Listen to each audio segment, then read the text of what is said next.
Karibu katika simulizi ya maisha aliyopitia Kanali Patrick Sawala, mkuu wa mkoa wa Mtwara, ambaye amepitia vitembwe vingi mpaka kufikia wadhifa huu ambao anao kwa sasa.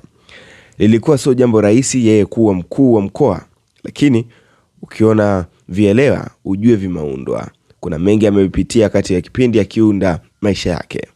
Sasa tunaenda kuangalia maisha yake ambayo yaliyoko nyuma ya pazia tangu akiwa utotoni mpaka hivi sasa ukubwani, ambapo watu wengi na wanasiasa wengi wanamtazama kama icon ama kielelezo chao kuja kufikia ndoto ambazo wanatamani kufika, kama Patrick Sawala.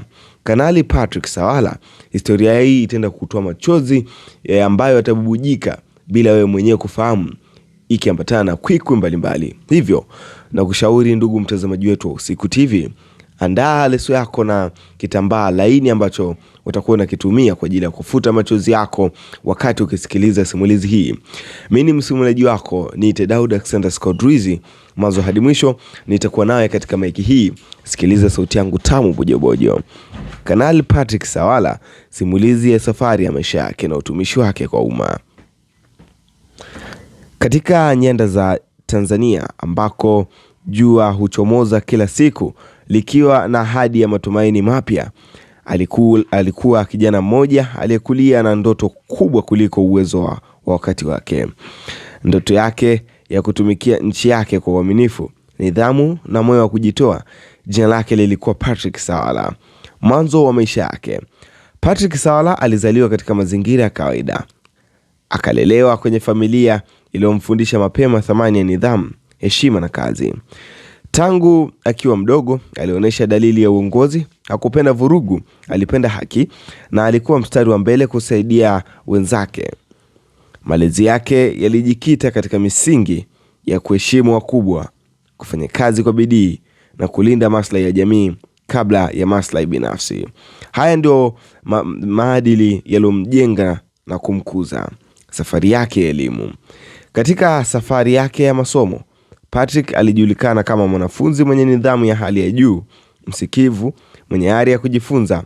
Hakutafuta umaarufu bali alitafuta maarifa na uwezo. Elimu yake ilimfungulia macho juu ya umuhimu wa uongozi unaozingatia sheria, usalama wa taifa na mchango wa mtu mmoja katika ustawi wa wengi. Ndipo wazo wa kulitumikia taifa kwa nafasi ya kipekee lilipoanza kuchukua mzizi moyoni mwake. Njia ya kijeshi. Patrick Sawala alichagua njia ngumu lakini heshima. Jeshi lilimfundisha nidhamu ya hali ya juu, utiifu wa kisheria, kufanya kazi kwa maamuzi magumu kwa maslahi ya wengi na uongozi wa vitendo.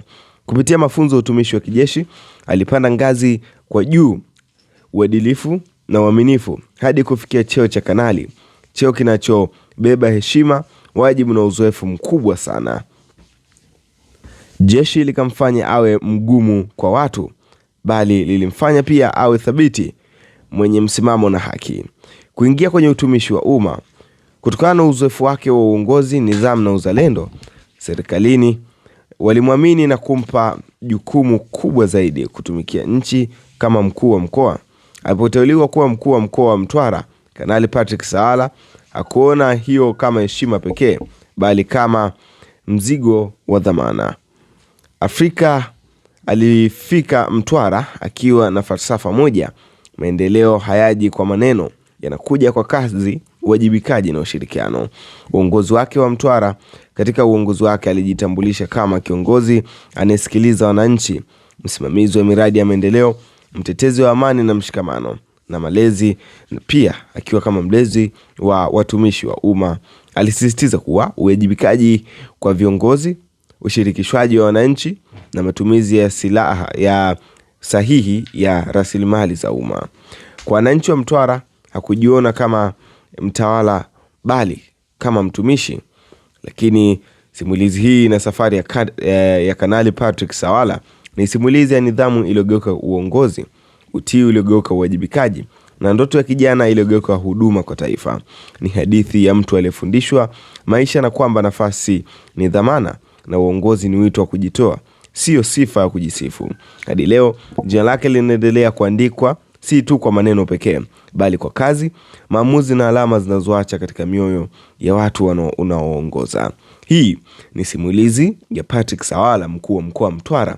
Ingawa tarehe yake ya kuzaliwa, mahali aliposoma na ni wapi alipokulia, mpaka hivi sasa taarifa hizo zimekuwa confidential, yani za siri, hazijawekwa wazi katika vyanzo mbalimbali, lakini pia katika mitandao ya kijamii. Endelea kutufuatilia kupitia chaneli yetu ya Usiku TV. Mimi ni Alexander Scott Rizzi.